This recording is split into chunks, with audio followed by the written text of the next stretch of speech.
Don't look so upset. Anyway, Moscheles was an admirer of Beethoven, who was about, 14 years older than Moscheles. But that's called a melancholique sonata, which means in French nearly the same as pathétique, if you learn French.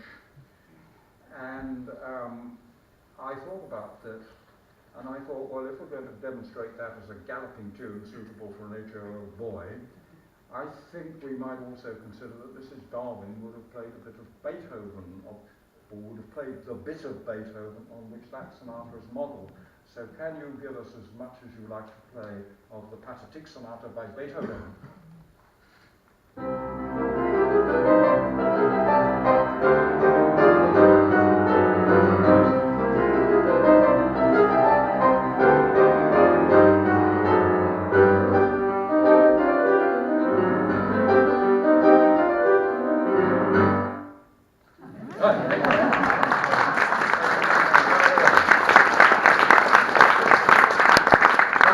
Back to the galloping. It's in the left hand in both pieces, isn't it? And also, let me tell you that later on, in both pieces, Moscheles and Beethoven require the crossing of hands. They require the low part of the keyboard to be played with the right hand and the high part of the keyboard to be played with the left hand. Moscheles even does that. Now, play the left hand of the Moscheles and show us how it gallops.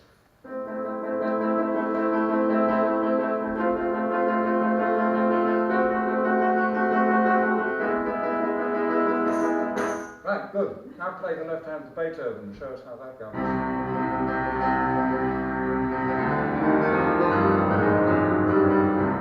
Right, thank you. See? Now, I think that you see, if you're 8 years old and you have tea with old Mrs. Darwin, it would have been quite an educational experience in terms of music. She was wonderful, and I'm quite sure she would have played both, or perhaps one of those pieces. There was something else I was going to say about some member of the audience. I can't remember what it is. If I do think of it, I'll... oh, I know what it was, yes. You know, last year, Rob came, didn't he? And he came with his friend, Rock, Pharmacy Castells, who was the great, well, I say great, he was only about 19, viola player. He played the viola most beautifully, and he wore yellow trousers. Remember the yellow trousers that sent half the female hormones in the audience as well? Never heard the last of those yellow trousers.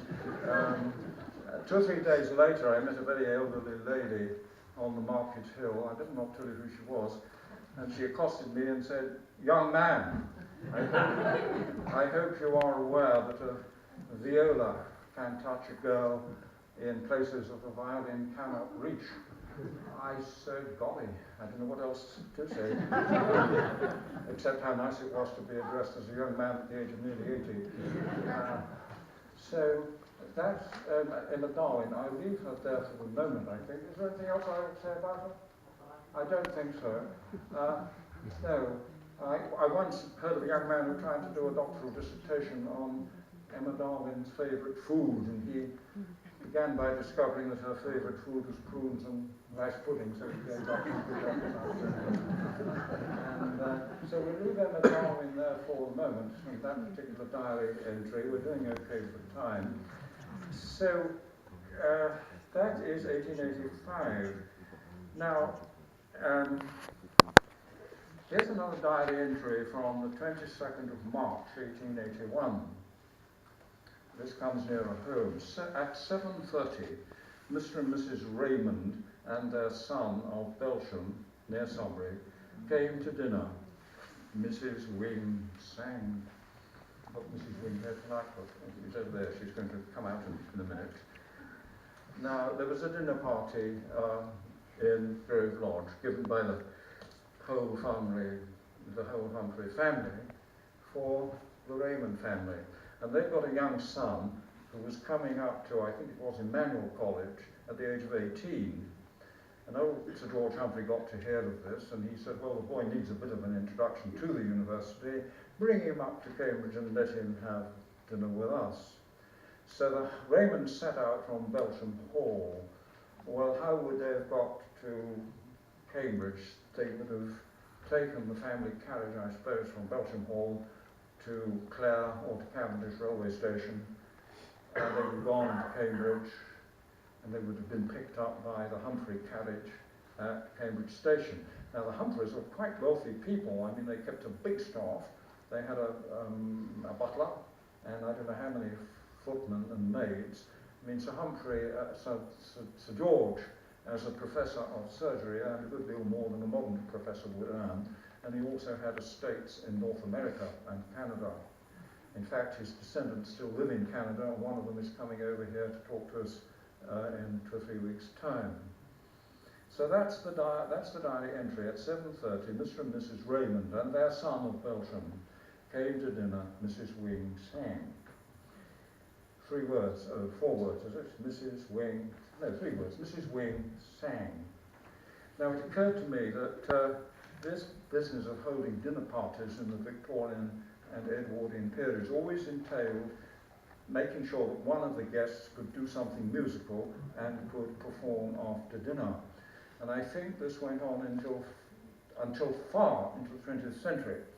I mean, if any of you who have read Brideshead Revisited by Evelyn Waugh, 1945, you never saw this on television, but before the young boy went up to Oxford, his father said, let's have a dinner party. We'll have some people to dinner, and we'll have an entertainment afterwards which shall be musical. And the whole dinner party, it was typical Evelyn Waugh, terribly funny, was an absolute disaster.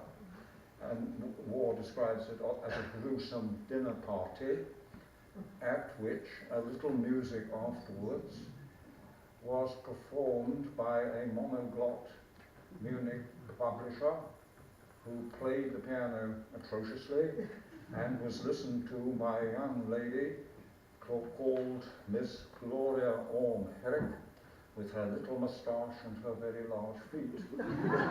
It's wonderful Evelyn Waugh, and it's scandalous humour.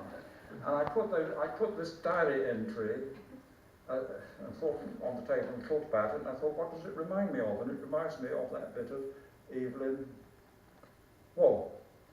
And I thought, well, all right, Mrs. Wing sings. Who's Mrs. Wing? Well, I think she's the mother of 2 young men who come up to Selwyn in the 1890s. She's a friend of the Humphreys, evidently, and she sings, What Would She Have Sung? Now, the date is 1881. I think she would have sung a song that was #1 in the charts in 1877 and remained #1 in the charts for several years after that. It should have had a Grammy Award. I said at the time it should, but no one ever takes it seriously. Certainly not in 1877. But I'm sure this song would have been sung, not least because it has a sort of roundabout connection with Selwyn College. And Mrs. Wing, who is with us tonight, have I told them who you are? Have I given them your name? So they know you're Leslie Payne. And you're going to sing this thing that was #1. Get off the boom. You're going to sing this song that was #1 in the charts in 1877 and remain there. Aren't you going to listen to it too? Oh, you can hear it there. Right. Thank you. So Howard Dobson and Mrs. Wing, yes, I've only known her name this afternoon. I'm going to sing this more. It's wonderful, #1.